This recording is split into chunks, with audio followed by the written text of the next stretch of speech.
Queridos, nós estamos em uma série sobre a vida cristã. Nessa série temos sido desafiados para que possamos olhar para a igreja de Corinto, mediante as duas cartas de Paulo aos Coríntios, e dali extrairmos um paralelo daquilo que temos vivido, daquilo que temos evidenciado, daquilo que temos experimentado como igreja, como um lugar onde nos chamamos de família, onde vivemos uma comunhão, onde podemos ser observados pelo Senhor e no espelho da palavra de Deus podermos também nos observarmos e vermos tudo aquilo que estamos fazendo, se aprova o coração de Deus, se desaprova o coração de Deus. Sabe, todas as vezes que nós olhamos para a palavra de Deus, é isso que nós devemos procurar. É a aprovação de Deus, os ensinamentos do Senhor, colocar em xeque tudo aquilo que muitas das vezes vivemos pela inércia, mas o Senhor, quando nos convida a examinarmos as Escrituras, é para que sejamos colocados à prova e para que nós possamos agradar o coração daquele a quem amamos, porque se o amamos, devemos agradá-lo, amém? Quando amamos alguém de verdade, abrimos mão das nossas verdades para a verdade daquele a quem amamos. E com o Senhor, se Ele é o amor da nossa eternidade, porque não é mais o amor da nossa vida, Ele é o amor da nossa eternidade. Se Ele é o amor da nossa eternidade, nós devemos então dedicar-nos completamente e eternamente a Ele. Amém? Eu quero então convidar você a abrir a palavra de Deus na carta de Paulo aos Coríntios, em 1 Coríntios capítulo 1, vamos ler do versículo 26 até o 31. 1 Coríntios 1, de 26 a 31, conforme você for encontrando, vá se pondo de pé, vamos honrar ao Senhor, honrar aquilo que Ele tem para falar, aquilo que Ele fala, e continua sendo verdade para a nossa vida hoje, aqui e agora.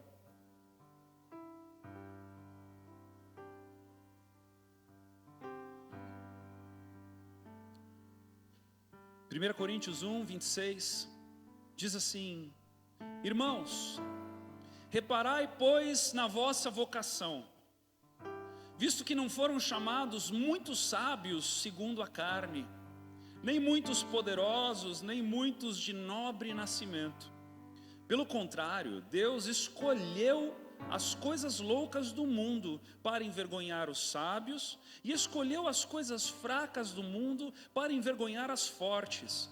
E Deus escolheu as coisas humildes do mundo e as desprezadas e aquelas que não são, para reduzir a nada as que são, a fim de que ninguém se vanglorie na presença de Deus.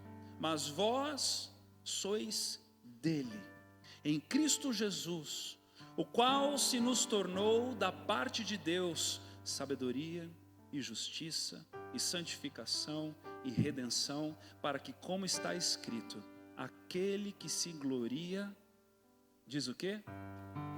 Glorie-se no Senhor. Feche seus olhos mais um instante. Senhor, nós nos colocamos, Deus, como aquele barro, Senhor Deus, nas Tuas mãos mais uma vez.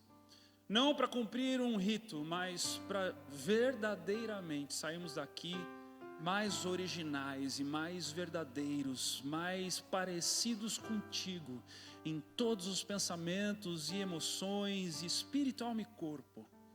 Senhor Deus, nós nos apresentamos mediante a Tua palavra e nos colocamos, Pai, como alguém capaz de ser manuseado, manipulado, conduzido, edificado pelo Espírito Santo. Espírito Santo, Tu tens liberdade para agir no meio de nós. Vem, Senhor Deus, que possamos navegar no Teu oceano nessa manhã.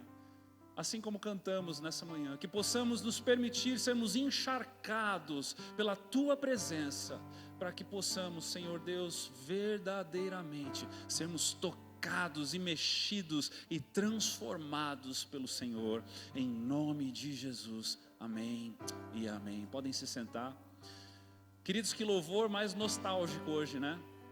Hoje foi uma seleção anos 80, que eu me remeti à minha comunidade lá de São Paulo, na época em que as luzes eram brancas e as pessoas dançavam e faziam roda no meio da igreja e dançavam, parecia, não sabia se era o povo israelita, se era o que estava acontecendo ali, se estavam se preparando para uma batalha. Era um ambiente diferente do ambiente do qual nós estamos acostumados hoje em dia, né?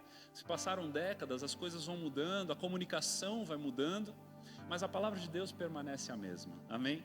Então, foi muito gostoso mesmo, foi um tempo de recordações, muito legal. E como está sendo difícil, né, encontrarmos adorações que contemplem os atributos de Deus nos dias de hoje, né? Eu e o pastor Eduardo tomamos um café esses dias para falarmos sobre isso, né? Como é difícil encontrarmos músicas que deixem de lado a alma do homem e que contemplem quem Deus é. Às vezes a gente vai até para as antigas para não errarmos nisso, né? Mas Deus é bom demais. Amados, Paulo está aqui agora trabalhando uma área de profunda importância no que diz respeito à identidade do agir de Deus na sua igreja. É um texto que fala a respeito da identidade do agir de Deus para aqueles que são chamados seus.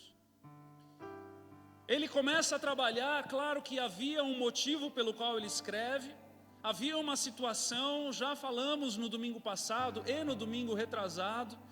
A igreja de Corinto era uma igreja muito acostumada na retórica, na oratória, na falácia, um povo que sabia se comunicar muito bem, e por conta disso o orgulho, de certa forma, era com muita facilidade, entrava naquele ambiente e gerava os escolhidos, os mais aptos para discutirem, os mais aptos para falarem, e aquilo tudo muito facilmente era disseminado.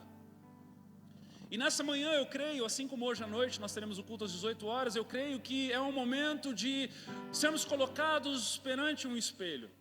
Sermos colocados o nosso coração na mesa cirúrgica do Senhor nessa manhã, para que se há algo ruim em nós, vê em mim, Senhor, se há algo ruim, nós possamos então apresentarmos a Ele e pedirmos para que Ele nos toque, nos transforme, modifique o que precisa ser modificado, amém? Você está comigo nessa? Vamos para a mesa cirúrgica do Senhor nessa manhã?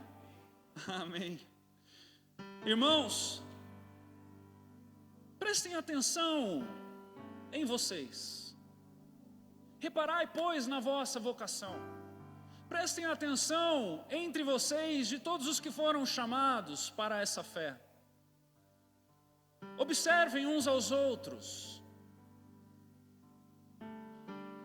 Vocês cairão em si e perceberão que não foram chamados muitos sábios, segundo a carne. Não foram chamados muitos sábios da ciência terrena, nem muitos poderosos, ricos, grandes herdeiros, não foram. E nem muitos de nobre nascimento, pessoas de realeza, pessoas com o sobrenome Álvares Cabral, pessoas que estão sendo escolhidas como se a igreja fosse um clube seleto de pessoas. Percebam, irmãos, que entre vocês, ou aqui no caso entre nós, não há um tipo de seleção estratégica para que somente pessoas de sobrenomes famosos, conhecidos, importantes, ou pessoas de cargos sociais, de lugares mais nobres, ou pessoas com a conta bancária recheada, foram escolhidas para congregarem na igreja. Percebam que aparentemente o reino de Deus, ele não tem compromisso com o status. O reino de Deus, ele definitivamente não tem compromisso com um povo seleto conforme o mundo seleciona. A igreja não tem compromisso com o status, mas a igreja, ela tem compromisso com o testemunho.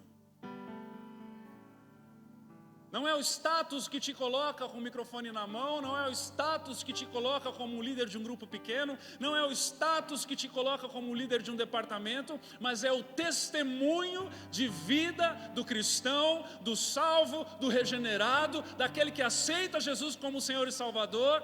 Este é o compromisso que a igreja tem. Paulo está dizendo: percebam, reparem uns nos outros. Porque é que se na palavra de Deus, ou se nas ordenanças do Senhor, ou se no conduzir da igreja, essas coisas não são relevadas como algo nobre, porque é que no coração de vocês essas coisas ainda são importantes?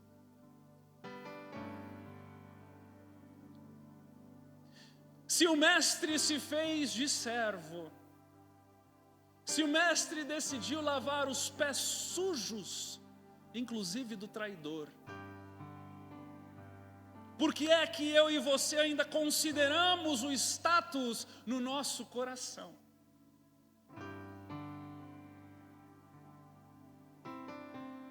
No momento em que o profeta Samuel, dirigido pelo Senhor, entra na casa de Jessé para escolher um novo rei. Jessé, segundo a tradição, traz os seus filhos para se apresentarem ao profeta Samuel, e a partir de um processo de desconstrução humana, o Senhor vai falando para o profeta Samuel, do mais velho, filho de Jessé, ao mais novo, de que o Senhor não olha a aparência.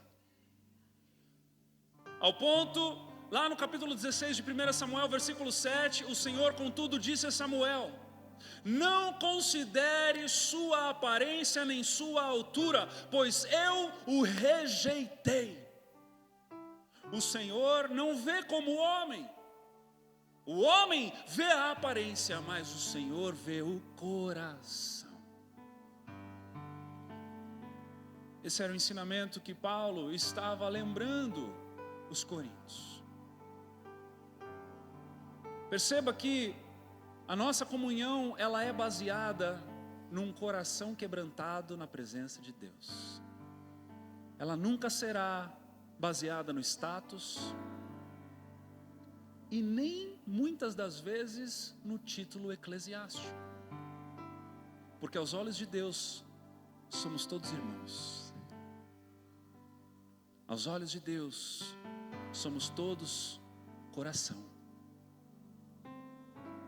Coração que não tem título, coração que não tem status, coração que não tem marcas destes ambientes humanizados, mas corações, ora orgulhosos, ora quebrantados. E Paulo então vai começar a trabalhar essa essência, essa identidade na vida dos coríntios. Versículo 27, ele diz assim: pelo contrário, ou seja, se alguém que está lendo até aqui acha que era baseado na sabedoria, nos poderes e na nobreza, é pelo contrário. O negócio é o oposto extremo. E ele diz assim, enquanto no versículo 26 ele está dizendo: reparem em vocês, ele vai trazer agora um verbo um pouco mais pesado. No versículo 27 ele vai dizer: Deus escolheu, Ele fez questão, Ele priorizou as coisas loucas do mundo para envergonhar os sábios. Ele escolheu as coisas fracas do mundo para envergonhar as fortes. E Deus escolheu as coisas humildes do mundo e as desprezadas e aquelas que não são, para reduzir a nada as que são. Essa é a identidade que o Senhor tem para com os seus. O Senhor escolheu a loucura, que diz respeito às coisas que são consideradas tolas, que o mundo olha e diz é tolice. Ele escolheu a fraqueza, Ele escolheu a humildade e Ele escolheu o desprezo. Meus irmãos, que loucura, que loucura. Parece que não faz sentido, porque se pensamos em sermos relevantes aos nossos olhos, ou segundo os nossos olhos, status ajuda, dinheiro ajuda, autoridade e poder, segundo o mundo, ajuda. Mas Deus olha para isso e diz: não, não é a respeito disso. Não é essa a relevância, não é esse tipo de postura, de conquista, de fé, daquelas coisas que o mundo tem para oferecer. A minha e a tua conquista, elas habitam na humilhação. A minha e a tua conquista, elas habitam na nossa fraqueza. A minha e a tua conquista, elas habitam no momento do desprezo. Afinal de contas, o nosso mestre, o nosso Senhor, o nosso resgatador, morreu. E morreu humilhado, em desprezo, enfraquecido, tido como louco. Mas o que ninguém imaginava, e que um soldado romano bradou no fim, depois que a terra tremeu, depois que o ambiente mudou, daí então, ele disse: de fato, aquele era o Filho de Deus. Ou nós teremos a identidade da glória do mundo vindouro, ou nós insistiremos em termos a glória do mundo que jaz no maligno.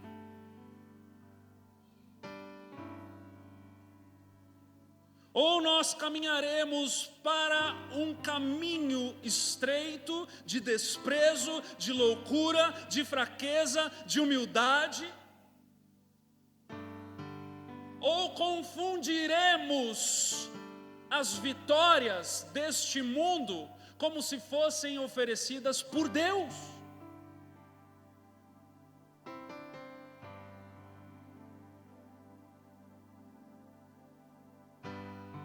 Jesus, meus amados, comissiona um ex-endemoniado, enquanto ele despreza um jovem rico.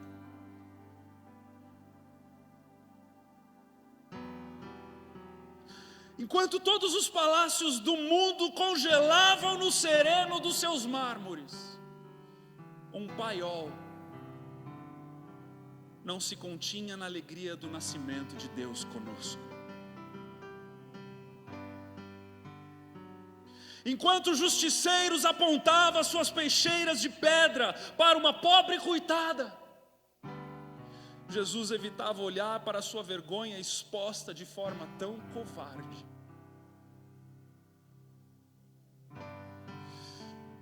Enquanto esperavam por um poderoso líder, nasceu um filho de um carpinteiro que carregou sobre si todo o escárnio da humanidade.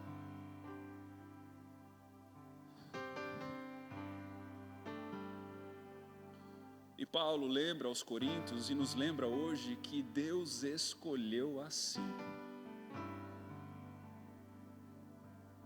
Ele escolheu assim para que Mamon, para que a riqueza, para que a luxúria sejam envergonhadas no dia do juízo, no dia em que o nosso pranto será recolhido e não haverá mais choro, no dia em que a vitória se dará por feita e a morte não terá mais vez. Nesse dia, as máscaras cairão. Nesse dia, a verdade será revelada aos olhos nus de toda a humanidade, de todas as eras e de todas as épocas. Nesses dias, nós olharemos e poderemos dizer a todos os remanescentes: valeu a pena, valeu a pena. Aplauda o Senhor então, porque diremos: valeu a pena, valeu a pena, valeu a pena. A fim de que ninguém se vanglorie na presença de Deus. Ninguém se vanglorie na presença de Deus. Não se vanglorie porque é santo demais, não se vanglorie porque foi escolhido de uma forma especial, não se vanglorie por nada disso. E é por isso que o chamado ao discipulado é essencial, é vital na vida de todo o cristão. Porque uma coisa que muitas das vezes eu e você não percebemos é que nascer de novo é literal. Que nascer de novo, quando entregamos a nossa vida ao Senhor Jesus, não porque é o nosso pai e a igreja, não porque é a nossa mãe e a igreja, não porque eu nasci e cresci na igreja, mas porque quando eu decidi aceitar a Jesus como meu Senhor e Salvador, eu proclamei com a minha boca e eu criei com o meu coração. Eu nasci de novo, a palavra diz que tudo se faz novo, somos regenerados, somos feituras novas do Senhor. Mas quando isso acontece, meus irmãos, é necessário compreender todas as coisas, tudo de novo. Jesus nunca será um remendo novo em um pano velho, e nem um vinho novo em um odre velho. Porque isso causa ruptura, isso racha, isso não dá certo, isso não funciona. O que faremos, pois, então, irmãos? Faremos aquilo que o Senhor nos pede para fazermos. Escolheremos o caminho da simplicidade, da humildade, do quebrantamento, ao ponto de nos fazermos tolos para o mundo. Tolos para o mundo. Um discípulo de Jesus se faz tolo para o mundo. Um discípulo da palavra se faz tolo para as coisas do mundo. 1 Coríntios 3,18. Mais uma pitada de Paulo nesse assunto para a igreja de Corinto. Ele diz: chega de engano, ninguém se engane a si mesmo. Não trilhem por esse caminho da mentira, de enganação. Se alguém entre vocês não tem por sábio, se alguém entre vocês se tem por sábio neste século, faça-se estulto, torne-se tolo, Se coloque no lugar da tolice para se tornar sábio.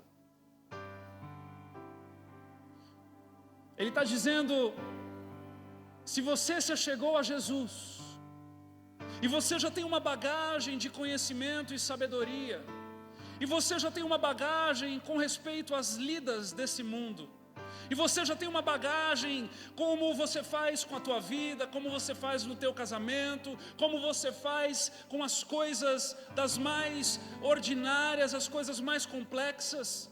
É hora de você se fazer tolo. É hora de você entender de que você não sabe de mais nada. Essa semana mesmo tivemos o privilégio de sentarmos com um casal para falarmos a respeito da vida cotidiana deles, das dificuldades deles. E começamos a conversa dizendo que antigamente se dizia um homem para o outro, ou um marido para uma mulher, que roupa suja se lava em casa. Mas quando nós vamos para a palavra de Deus, nós entendemos que não há como lavar-se em casa esse tipo de roupa suja. Na verdade, o casamento é lavado e remido pelas verdades da palavra de Deus, pois se foi Deus que instituiu o casamento, é Ele que vai sustentar o casamento. Se Ele não estiver sustentando com a verdades escriturais, com confronto no discipulado, com confronto pastoral, contagem regressiva para dar errado. Igreja não é um lugar que você vai para se casar, igreja é um lugar que você permanece para que o seu casamento permaneça sadio. Receba essa verdade aí no teu coração, em nome de Jesus. Pastor, mas o Senhor está falando que se eu tenho que me fazer tolo, como é que eu vou descobrir então a sabedoria de Deus que contrapõe a sabedoria do mundo? Chegou no ponto certo. Como fazemos isso? Ensinando uns aos outros, admoestando uns aos outros, cuidando uns dos outros, se preocupando uns com os outros, e às vezes até se metendo um na vida do outro. Ai, que mensagem dura de ouvir, pastor. Que verdade, que coisa constrangedora, que coisa que dói. Mas, meus amados, não há outro caminho. Não há outro caminho, porque se de fato aceitamos Jesus como Senhor e Salvador, foi um momento, uma ocasião de vida ou morte. Aceitar a Jesus como teu Senhor e Salvador é olhar para a única esperança, para o único farol no meio de uma tempestade. Tomar uma decisão de aceitar a Jesus como teu Senhor e Salvador, não é porque isso vai lhe fazer bem, mas isso vai te salvar do lago do fogo de enxofre. Isso vai te salvar da morte eterna. Isso vai te salvar de algo literal chamado inferno. Não é um passe, não é uma estação de reânimo, de recobrar o ânimo. Aceitar a Jesus como Senhor e Salvador não é algo que a gente acopla àquilo que nós já estamos vivendo, mas é começar tudo de novo. E não há outro caminho senão o discipulado, porque Jesus, antes de ser assunto aos céus, Mateus capítulo 28, Ele diz: toda autoridade me foi dada nos céus e na terra. Agora vão e façam discípulo, batizando-os em nome do Pai, do Filho e do Espírito Santo. Por que isso? Por que isso? Para que um se sinta confrontado e constrangido para se meter na vida do outro? Não! Para que a vida nova lhe seja apresentada da forma em que deve ser. Para que a conduta, para que a ética, para que a moral, para que a espiritualidade sejam restauradas, tenham um sentido, tenham um propósito, tenham resposta, tenham uma explicação. Não é uma opção, é um caminho. Jesus é a opção, a verdade e a vida? Ou Ele é o caminho, a verdade e a vida? É o caminho, não é um caminho, é o caminho. Ele é o caminho. ninguém se engane. Paulo abre o seu coração, ele diz: irmãos, por favor, não vivam nesse engano, não vivam nessa falácia, não vivam desse modo. Se alguém dentre vocês se tem por sábio nesse século, faça-se tolo para se tornar sábio de verdade aos olhos de Deus. Porque a sabedoria desse mundo é loucura diante de Deus. E agora ele não está falando só que a sabedoria de Deus é loucura diante do mundo, mas ele está falando que a sabedoria desse mundo é loucura diante de Deus.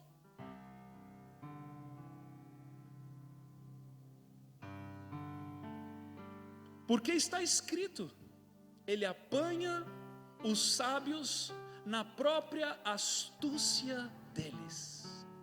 E outra vez, o Senhor conhece os pensamentos dos sábios, que são pensamentos vãos. É tolice. Aí está, para mim e para você, a verdadeira tolice. Sabe onde está a tolice para os filhos de Deus? Confiar na sabedoria desse mundo. Confiar que os valores e os preceitos apregoados neste mundo são coisas de valor. É aí que para Deus e para os seus filhos habita a tolice. E o tema dessa mensagem, que eu estou quase no fim, Ele é de verdade para aqueles que são de verdade com Ele. Deus é de verdade para quem é de verdade com Ele. Se Ele for só mais uma opção, se Ele for só mais um pouquinho de algo que você acrescenta, se Ele for só em horas favoráveis, se Ele for só no culto de domingo, se Ele for só no momento em que a congregação está reunida, Ele não será tudo aquilo que Ele deve ser para você. Mas a partir do momento em que Ele se tornar tudo, e você se inclinar em conhecê-lo de verdade, como se fosse questão de vida ou morte, aí sim Ele vai se tornar tudo para você. Muitos de nós viemos de um contexto de práticas religiosas. Nós somos uma igreja onde há uma grande porcentagem de pessoas que vieram de outras denominações. Muitos vieram de outros contextos e acostumados com as práticas religiosas. Mas quantos de nós temos nos permitido ser feitura nova de Deus? Quantos de nós temos nos permitido sermos acompanhados por alguém que pode denunciar as nossas práticas pecaminosas, por alguém que pode nos acompanhar para colocar fundamentos na nossa fé que ainda estão faltando? Quantos de nós temos a coragem, numa postura de desespero, entendendo que é assim que o Senhor trabalha, procurar alguém para pedir ajuda? Quantos de nós temos feito isso de verdade?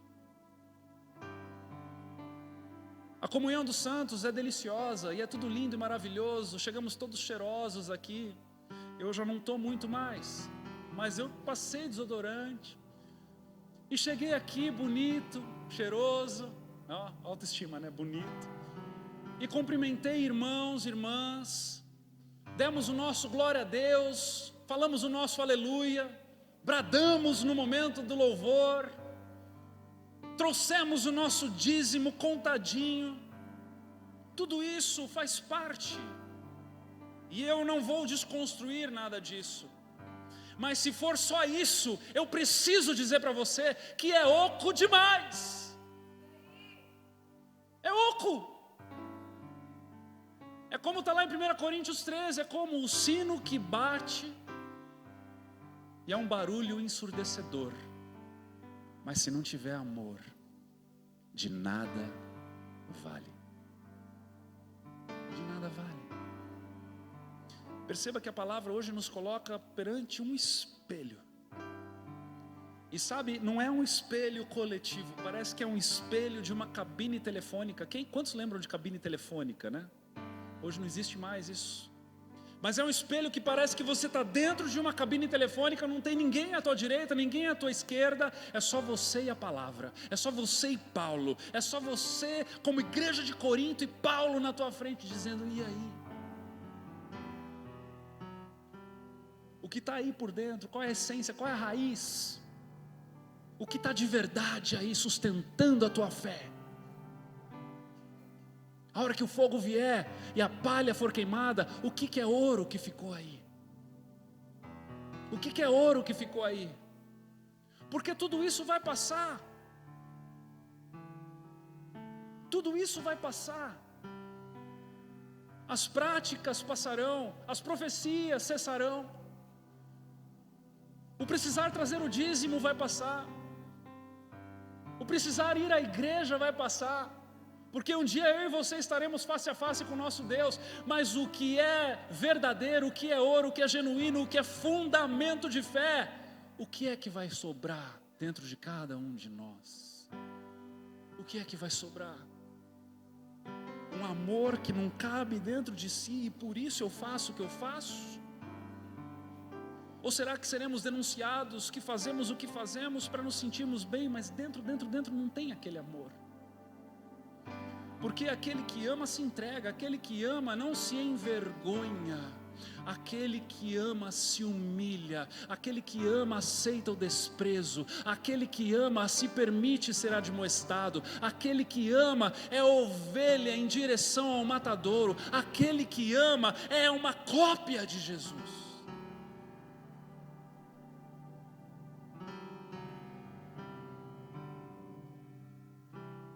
Ele é de verdade para quem é de verdade com Ele.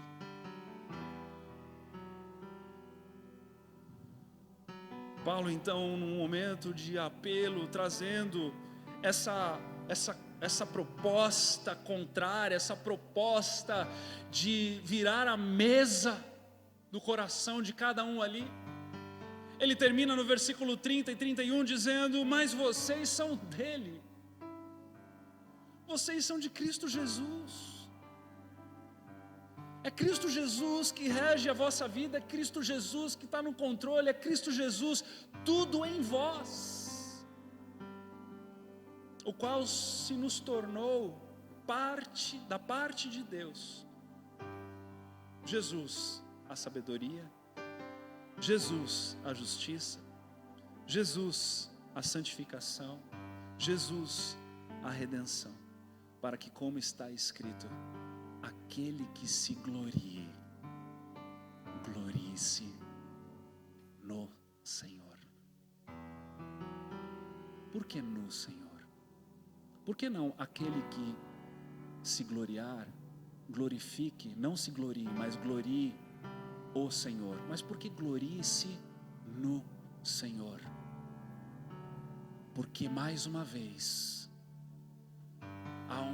há uma foto aqui, há uma imagem de vulnerabilidade e fragilidade. Por quê? Porque quando eu me glorio no Senhor, preste atenção nisso, eu estou dizendo que eu me entreguei completamente para Ele, eu estou nele, é Ele quem governa, é Ele quem faz, é Ele quem edifica, é Ele quem restaura, é Ele quem me move, é Ele que vai à frente, é Ele que está ao lado, é Ele que está por trás, é Ele que é a pedra fundamental que está abaixo, é Ele que é o sonho, a esperança que está no porvir acima. Então é quando eu e você olhamos e entendemos que gloriemo-nos no Senhor, quer dizer que é o Senhor que nos acolhe, é o Senhor que faz todas as coisas, e se há algo de bom que eu e você podemos falar a respeito de nós mesmos, é porque Ele está profundamente envolvido naquilo. Não é glória própria, não é sacrifício próprio, mas é morrer para Ele, para que Ele viva em nós. Como é que Ele vai viver em nós se nós não morremos para nós? Não dá. Não dá. Não dá. A gente vai viver uma fé conflituosa. Preste atenção, amados, nós estamos falando sobre discipulado. Enquanto eu não morro para mim, enquanto eu não morro para mim e não me permito ser exortado, e não me permito ser edificado, e não me permito ser apontado no que diz respeito ao ensino, no que diz respeito a uma nova conduta, no que diz respeito ao novo padrão de vida, enquanto eu não morro para mim, Jesus não vive em mim. Vai ficar uma coisa conflituosa, vai ficar uma coisa religiosa, vai ficar uma coisa que não tem pé nem cabeça, vai ficar uma coisa como que ora eu estou bem, ora eu não estou bem, ora eu faço, ora eu não faço. Deixa eu te dizer algo, quem já morreu não fará mais.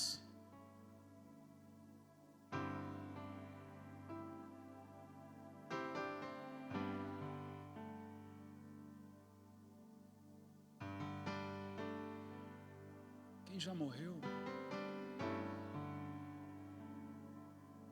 não tem mais a própria justiça como discurso. Não tem. Quem já morreu não tem mais autonomia sobre o certo e o errado. Quem já morreu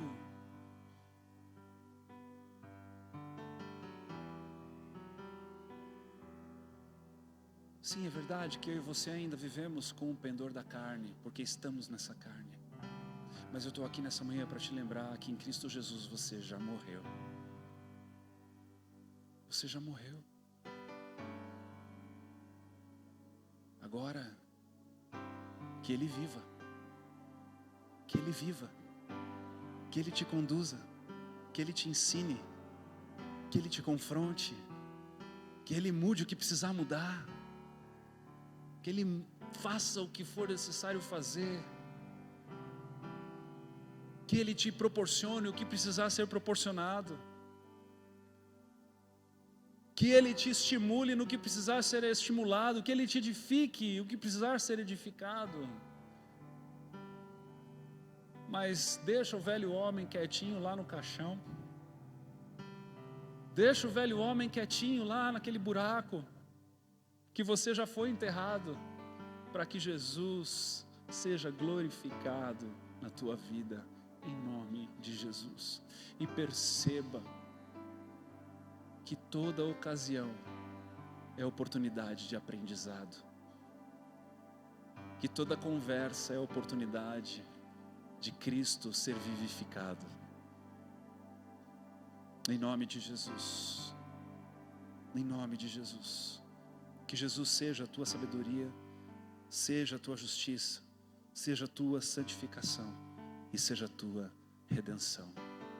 Em nome de Jesus. Vamos ficar de pé, vamos orar.